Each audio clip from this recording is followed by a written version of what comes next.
that is just not a serious argument. The existential threat to Israel is not a serious argument. It is not a serious argument. This is not a serious argument. I'm about to give you an answer. I can see why Israel feel the way they do.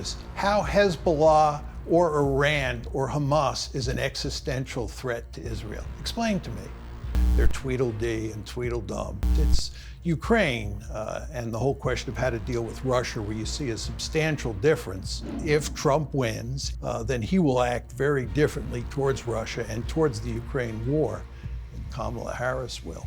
How can it be morally right to let a ruthless dictator illegally invade a sovereign, democratic European country? The Ukrainians are doomed. Best thing to do at this point in time is put an end to the war.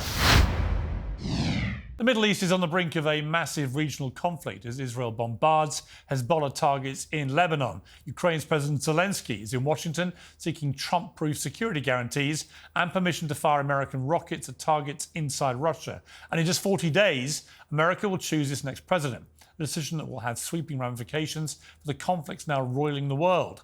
There's a lot, therefore, to discuss. I'm returning to Uncensored with his unique analysis, Professor John Mearsheimer. Professor Mearsheimer, I should say. Great to have you back on Uncensored. Glad to be here, Piers. There's so much to unpack with you, and I'm sure you've been giving all these huge news stories a lot of your mental attention. Let's start with this growing crisis between Israel and Hezbollah in Lebanon. Obviously, since October the 8th, Hezbollah has been firing rockets into Israel, displacing tens of thousands of Israelis. They have a right to defend themselves, and they've now very clearly put a marker down that they are going to exact punishment for what has been going on. And once again, the debate is raging about what is proportionate and where this will lead, and could it lead to a full-scale war. Do you accept, first of all, that Israel has a right to defend itself against Hezbollah? Sure. I mean, who would disagree with that? So, in terms of what they've been doing in the last week, does that all fall under a reasonable self-defense? Well, the question you really want to ask yourself is, where does this all lead? The fact is, the Israelis have a huge problem here, and that is that as long as they continue the war in Gaza, Hezbollah has said that it will continue to fire rockets into northern Israel. And Israel has no intention of ending the war in Gaza. And as a result, Hezbollah has no intention of ending the firing of rockets and missiles into northern Israel. And the Israelis want to do something about this because approximately 60,000 people have been displaced from the northern part of Israel to the central part. And the Israelis want to move them back because this has all sorts of economic consequences. And more generally, they want to deal with the Hezbollah problem once and for all. So the question is, how do they do that? And they don't want to invade. That's quite clear. And absent invading Lebanon, what they're trying to do is massively punish Hezbollah and Lebanon and get them to throw up their hands. This is a coercion strategy. And you have to ask yourself whether you think the Israelis are capable of coercing Hezbollah to surrender to Israeli demands, i.e. stop firing rockets and missiles into northern Israel. And there is no evidence, no matter how hard Israel hits Lebanon, that Hezbollah is going to stop firing rockets and missiles into northern Israel. So it doesn't look like Israel's strategy is going to work. The remarkable attack that they launched on electronic devices, pagers, walkie-talkies, and so on, which appeared to impact on 3,000 or more members of Hezbollah, along with some civilians who were killed in the process. There's a big debate about whether that was lawful. The law is quite complex in that regard, in the sense that, for want of a better phrase, booby-trapping people through electronic devices, if you can't guarantee that they are enemy combatants but could also impact on civilians, then that could be a breach of international law. That could be a war crime. What do you think of that? I think it was a war crime. I think that it was an indiscriminate way of attacking Lebanon or attacking Hezbollah. They had to know that lots of civilians were going to have those pagers and would be maimed or killed as a result. And even though, there was no question that Hezbollah fighters would die in the process or be wounded in the process, there was going to be, indiscriminate killing of lots of civilians. And I would say that that is an act of terror. But Hezbollah doesn't give a damn about what Israeli civilians it kills when it launches its rockets. So what's the difference?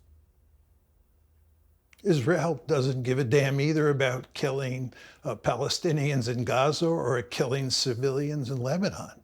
The idea that Israel is going to great lengths not to kill civilians and Hezbollah and Hamas are not doing that is just not a serious argument. All you have to do is look at all the civilians that the Israelis have killed, both in Lebanon and in Gaza, and many more Palestinian civilians and Lebanese civilians have been killed than Israeli civilians. It's not even close. That is true, but you could use the same argument as Israelis have done, that in World War II, nobody questioned the volume of civilian casualties when the Allies went after the Nazis, for example, when we were carpet bombing cities and so on. When people use that analogy, what do you say to them? Well, your argument is that because atrocities have been committed by the Allies in the past, there's nothing wrong with Israel murdering huge numbers of civilians in Gaza. Well, that's not my argument. No, it's an argument. It's an argument. Well, to be clear, it's not my argument. It's an argument I hear a lot from the Israeli side, which is, why are you lecturing us when our ratio of combatants, terrorists to them and to me, but when they go after Hamas and they believe they're killing 2 Hamas terrorists for every civilian that's been killed, and that ratio stands comparison with any modern warfare? I don't think you can look at ratios. First of all, I reject that ratio. But I don't think you have to look at ratios to make an assessment of whether or not the Israelis are acting according to the laws of war or not. If you look at what they're doing in Gaza, it's clear to me that it's a genocide, that they are actually trying to murder huge numbers of Palestinians and effectively drive the Palestinians out of Gaza. This is a clear case of a state, Israel, pursuing ethnic cleansing in Gaza. They want to drive the Palestinians out. They want to make Gaza unlivable. And in the process, they are murdering huge numbers of civilians. And this is why the International Court of Justice ruled this past January that there is sufficient evidence to make the case that the Israelis are plausibly committing genocide in Gaza. What they would say is that they face an existential threat fueled by Iran from Hamas and Hezbollah right on their border, that neither Hamas nor Hezbollah make any pretense of presenting an existential threat to Israel. Hamas's spokesman, within days of the October the 7th terror attack, brazenly said, we want to keep doing this as much as we can. When you have an enemy so publicly and brazenly saying, we're going to commit terror attack after terror attack against you of that magnitude, what else do you do when those terrorists operate amongst civilians and build huge tunnel systems around civilian locations? How else actually do you go after them? First of all, Piers, the idea that Hamas or Hezbollah represent an existential threat to Israel is not a serious argument. Just take Hamas, for instance. There's no way Hamas could capture for any sustained period of time territory inside Israel, much less threaten its survival. With regard to the fact that Hamas is interested in launching terrorist attacks against Israel. From Hamas's point of view, this makes perfect sense because the Palestinians are basically enclosed in a giant open air prison. And what they're trying to do is, in effect, break out of that open air prison. And one of the ways they do that is through terrorist attacks at Israel. And this, of course, is what happened on October 7th. It's not like October 7th happened in a vacuum. It's not like the Palestinians in Gaza were a bunch of Nazis who were just simply interested in crossing the border into Israel and murdering large numbers of Jews. The Palestinians were basically prisoners in this giant open air prison. And what they were trying to do was get out of that situation. And one can hardly blame them. But it's not as simple as that, is it? Because Hamas had power since 2005. It's pretty obvious now they spent the billions of dollars that were funneled their way in building this intricate tunnel system and in plotting to attack Israel, isn't it? I mean, I think a lot of people, the people I feel sorry for, are the Palestinians who did not want to be under Hamas control, who didn't vote for them, and who could recognise, as many of them will have done, that this was a pathway to madness. And what they did on October the 7th, that the sheer scale of it, I mean, 8,000 people or more were killed or wounded in that attack. It's one of the worst terror attacks of modern times. So when you say that you dispute their ability to be an existential threat, well, actually, if they carried on doing that kind of thing, and Hezbollah joined in with far more firepower as they have, and Iran believed they really had Israel on the back foot, and they got others involved as well, then it could be an existential threat to Israel. Couldn't it? No, I mean, I think what you're missing here is the big picture. I mean, what's going on is that Gaza and the West Bank are part of a greater Israel. And this greater Israel is an apartheid state. And if you look at how the Palestinians in Gaza and the Palestinians in the West Bank live, it's hardly surprising that they're trying to rebel against Israel. If you were a Palestinian and you were living in Gaza, I can be certain that you would be resisting against the Israelis the same way the Palestinians are. Well, I certainly listen. I I don't dispute that there's been a form of occupation, and we've seen evidence of that this week when Al Jazeera studio in Ramallah is suddenly shut down by the IDF. That can only happen if there is an occupying country exercising that kind of banana republic control over another people. I mean, so I accept that. I've never disputed that. But I do dispute your characterization of the threat as not being remotely existential, given you have them backed by Iran, and given Hezbollah certainly is a far more dangerous and far better armed and more populated group of terrorists than Hamas. If they all got together, I think, and others joined in and felt they had Israel on the run, I can see why Israel feel the way they Piers, do. How Hezbollah or Iran or Hamas is an existential threat to Israel. Explain to me. Well, when you have how are they an existential threat? Well, when you have tens of thousands of terrorists intent on committing heinous, large-scale terror attacks, that is an existential threat, isn't it? No, it is not. You don't have tens of thousands of terrorists. There are probably about 30,000 fighters in Hamas and 30,000 fighters in Hezbollah. They don't have tanks, they don't have infantry divisions, they don't have artillery. In what way could they possibly be a threat to Israel, which is the most powerful military force in the Middle East? And furthermore, is joined at the hip with the United States. Well, surely we saw exactly what kind of threat. This is not a serious argument. I'm about to give you an answer, which is that on October the 7th last year, we saw exactly what a serious threat it was. 2,000 Hamas terrorists came over the border and committed a series of appalling massacres. So right there is the threat, isn't it? By Israeli accounts, 1,200 people died.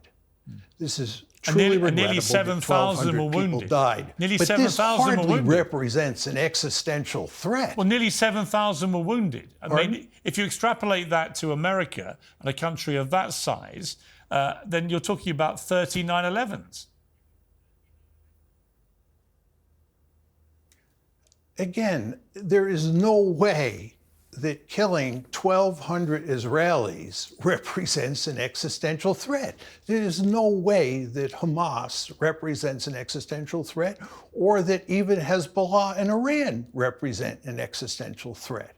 How is Iran in any meaningful way going to threaten the survival of Israel? Well, by fueling this kind of terror. I mean, the implication of what you're saying is, would you have been happy then to have allowed Hamas to simply stay in power? Would you be happy now if they wanted to stay in power? Listen, I think from an Israeli point of view, you don't want Hamas in power. Although I will note to you that Benjamin Netanyahu was perfectly happy to have Hamas in power. I agree, and I don't think October 7th. I agree. And to be clear, but I understand why he doesn't want it in power now. Yeah. I understand that. But he talks about defeating Hamas in Gaza. And he's not defeated Hamas in Gaza. He's not going to defeat Hamas. And he has not defeated Hezbollah in Lebanon. And he is not going to defeat them no matter what he does in the future. I mean, look, I think Netanyahu has a lot of self-interest here, which is connected to his huge unpopularity with his own people, who will clearly get rid of him the moment this wars is over. He also then faces corruption charges in a courtroom. So, I'm very skeptical of what his real motivation is for prolonging all this. And I don't think he has a plan or cares that much for what happens after it. So you don't have to, I'm not here to defend Netanyahu in any way. In fact, I think the whole region would be better off without Hamas and without Netanyahu and without Hezbollah. That's what I think. Well, the truth is you wouldn't have Hamas and you wouldn't have a problem if there was no occupation. The taproot of the problem here is what the Israelis are doing to the Palestinians. Again, the Israelis are creating a greater Israel, which includes the West Bank and Gaza. And in the process of creating that greater Israel, they have built an apartheid state. And you should expect the Palestinians who live in that apartheid state to resist mightily. And that's exactly what's happening. And unless there's some self-determination for the Palestinians, you're going to have more and more uprisings in the future. You want to remember what happened on October 7th was not the first instance of the Palestinians rising up. There was the first intifada in the late 1980s. There was the second intifada in 2000, and there'll be more intifadas, more October 7ths in the future, in large part because how the Israelis treat the Palestinians. Let's move on to the US presidential race, because that will have consequential impact, of course, on things like what's happening between Israel and Hamas and Hezbollah. What's your assessment of where this race is now, Professor Mearsheimer? Just quickly, Piers, I don't think that the outcome of this presidential race will have any effect on what's going on in the Middle East. The United States will continue to support Israel unreservedly or unconditionally, whether Donald Trump is in the White House or Kamala Harris is in the White House. Nothing's going to change. But to get back to your more general question, I think that with regard to the two candidates, the only major foreign policy issue where there is a disagreement is Ukraine. I think with regard to the Middle East, as I just said, they're Tweedledee and Tweedledum. I think with regard to China, there's no meaningful difference between Trump and Harris. It's Ukraine and the whole question of how to deal with Russia where you see a substantial difference in how they think about the issue. It's quite clear that basically what Kamala Harris would like to do is continue the Biden policy of supporting Ukraine unreservedly and doing everything possible to defeat the Russians. Trump, on the other hand, wants to work out an agreement with the Russians that ends the war in Ukraine. And I think he does not care that much whether it appears that Russia has won the war, however you want to describe that. So I think that if Trump wins, and this is a big if, he is able to implement the policy that he is articulating on the campaign trail, then he will act very differently towards Russia and towards the Ukraine war than Kamala Harris will. You said to me earlier this year, the only way this war ends is if Ukraine loses on the battlefield. But the longer it goes on and the more extraordinary resistance the Ukrainians have shown. I mean, many people thought this could be over in a few days at the start of this. Clearly, that is not the case. We're 2.5 years in now. And Zelensky is asking for the same weaponry that is currently being used by the Russians to bombard his country. From a moral position, is there any reason why, if countries like the United States, the UK, Germany, France, and others have been supplying weapons for the Ukrainians to defend themselves. Is there any moral argument outside of just a fear of triggering some nuclear response from Russia, and we'll come to that, but is there a moral difference between giving them tanks and planes and so on and giving them missiles which can fire into Russia itself? Well, my view is, Piers, that the morally correct position to take today is to not give them any more weapons and to push them very hard to reach a negotiated settlement with the Russians. The fact is that the Ukrainians are losing badly on the battlefield. There is an abundance of evidence to support this, and the situation only gets worse moving forward. So for people who are advocating that we should give them more weapons and continue to urge the Ukrainians to fight on, what you're doing is putting the Ukrainians in a position where they're just going to lose more territory to the Russians, and many more Ukrainians are going to die. They're not going to win. The morally correct position, that is the position one should take if one is interested in saving Ukrainian lives, and that's the position I take, is that this war should be ended as quickly as possible. How can it be morally right to let a ruthless dictator illegally invade a sovereign democratic European country, help himself to vast swathes of its land, murder enormous numbers of its people, and then you would want me to expect that the moral answer to all this is to let him have his way and win? How is that morally right? Well, I think your description of what Putin has done doesn't mesh with the facts. The idea that the Russians have come in and murdered huge numbers of Ukrainians is simply not the case. Well, how many have they murdered? This war has been largely I don't know what the exact number is, but if you look at the number of civilians how who have can you make died that in assessment, Ukraine, the number... Yeah, I'm not being funny, but how can you make that assessment if you don't know the answer? Well, what you have to do is let me finish answering the questions before you interrupt me, because it's very difficult to you were talking about, in. you said there weren't that many killed, and then when I said, well, how many have been killed, you didn't know. So I just asked you, why did you make the initial statement then, if you don't know the answer? No, the question you asked initially was how many people have they murdered? Yeah. And I don't know how many people they've murdered. I said the number of civilians who have been killed is around 10,000, maybe 15,000.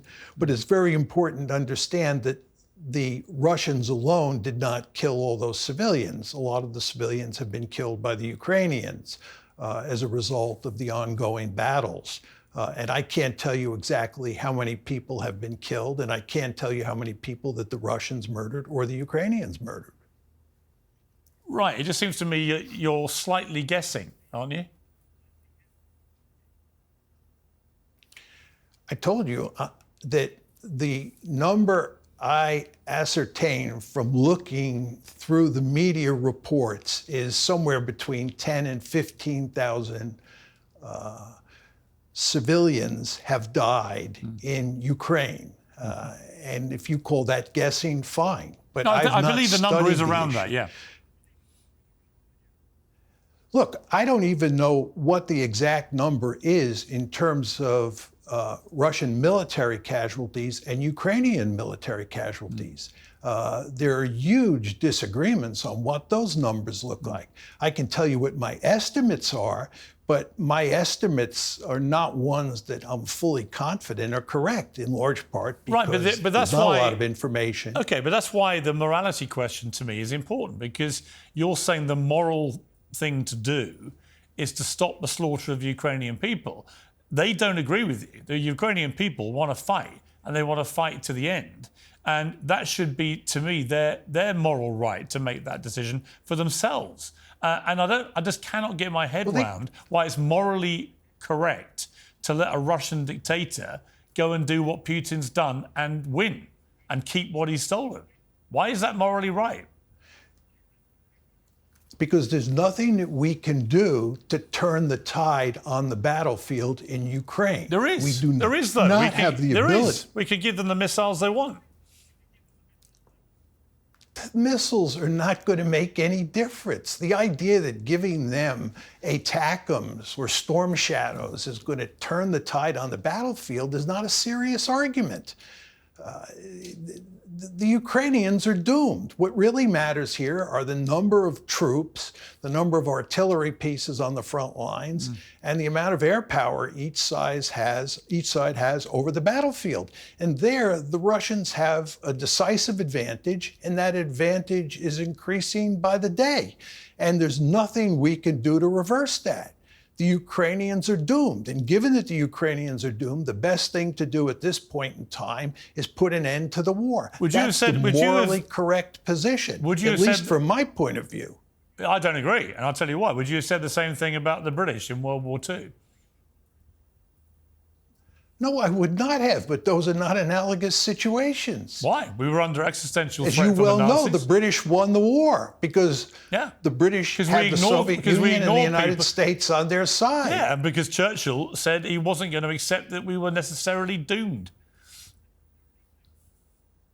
He was correct, and the end result is that he won the war. But he won the war because he had two powerful allies who got directly involved in fighting against Nazi Germany. That's not going to happen in the case of the Ukrainians. So we are not going to commit ground forces to come to the defense of the Ukrainians. Right, but so my question about the morality of that is actually why wouldn't we? Why wouldn't we? If this was a NATO country, we would. It's not clear we would, but we probably would. But the fact is we're not going to do it. And the fact that we're not going to do it tells me that the morally correct position is not to fight to the last Ukrainian. I mean, that's what you want to do. You want to fight to the last Ukrainian. No, I want them to have the Ukrainians left, that doesn't bother you because you think that's the morally correct position. No, it's because that's not my idea of a morally correct position. Well, it's because I've been to Kyiv, I've met the people, and they've made it emphatically clear to me, all the people I met of all ages, that that's exactly what they want to do. Yeah, they do. They want to fight to save their country. Look, if you look at public opinion polls, they're at odds with your statement that every single Ukrainian wants to fight to the last. I just said everyone I met. That's not true. I'm not saying There's surely some who do, and I'm sure these are the people that you talk to. But the vast majority in those polls do support what I'm saying. But the fact is that even if that's true, even if they want to fight to the last Ukrainian, from my point of view, that's not the morally correct thing to do. Right, but how can it be morally right to let a Russian dictator win? What are you going to do to reverse it? Help the Ukrainians repel him. What are you going to do to reverse it? Well, you help the Ukrainians repel Putin in a brilliant way they've been doing for 2.5 years against all expectations. They have massively exceeded all the doom-laden predictions of the first few weeks and months of this war. And I think we should support them in the way we've been doing by giving them everything they ask for. Because let's be honest about this. What Putin does, he just waves his nuclear rattle and he terrifies people. But every red line that he set has been crossed. He said, if you give them tanks, that will be a red line for me. We did. He didn't do anything. He said, if you give them aircraft, air fighter jets, that's a red line. We crossed that red line. Nothing happened. And so on. There is no evidence that he means any of his saber rattling about nuclear weapons because he knows the moment he uses a nuclear weapon, he's dead and Russia's vaporized. That's the reality. And I don't know why we allow ourselves to be held ransom by this monstrous dictator who just thinks that a nuclear deterrent means he can just go, I'm going to nuke you if you don't let me do what I want. That, to me, is immoral. Look, your problem, Piers, is that you're living in the last months of 2022 when the Ukrainians were on a roll and it looked like they were going to do very well against the Russians. If you look at what happened in 2023 and what's happened now in 2024, the first 9 months of this year, it's quite clear that the balance of power has shifted decisively in the Russians' favor. And there is nothing we can do to rescue the situation. There are no magic weapons that we can give to the Ukrainians that are going to allow them to win this war. They're going to lose the war. There's nothing we can do about that. You don't seem to understand No, that. no, I and given the understand. fact that there's Well, I nothing we understand can that's your do about belief. it, it makes sense from a moral point of view to end the war as quickly as possible. No, that doesn't make it. No, I don't agree with you that it's morally right to just surrender. If they want to continue fighting, it is their country, it's their people, and they want to continue fighting, and their president wants to have as much weaponry as he can to try and repel the Russians. And I think we have a moral duty to give it to him. And I think it's morally reprehensible to say, actually, no, we're going to decide what you want. We're going to decide what your people want. We're going to decide how much of your country you get to keep. And at the end of all this, actually, the morally correct thing to do, President Zelensky, is give him everything and let him win. I think that is morally despicable, personally. I don't know what you're so upset about, Piers, because the fact is the U.S. government agrees with you. You and the U.S. government and the West European governments and the East European governments are going to fight to the last Ukrainian. Good. And I think this is, from a moral point of view and from Ukraine's point of view, the wrong thing to do. Professor Mearsheimer, I always enjoy having you on. I enjoy our debates, and I thank you very much for coming on. And history, I guess, will prove one of us wrong or one of us right, but we'll keep having you back and we'll keep debating it because I think people enjoy these debates, and I appreciate your time. Thank you.